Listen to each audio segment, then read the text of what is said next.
Pressure sa grades, ang bigat 'no?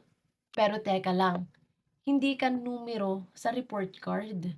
Hindi kayang sukatin ng grades mo ang effort mo, ang pagod mo, ang puyat mo, at ang pagpili mo na lumaban kahit super hirap na hirap ka na.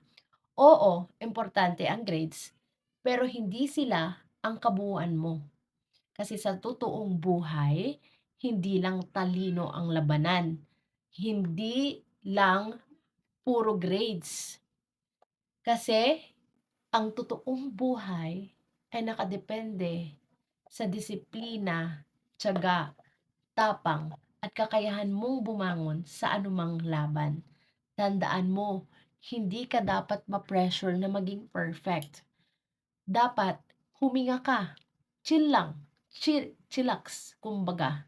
Kasi hindi ka ide-define ng grades mo.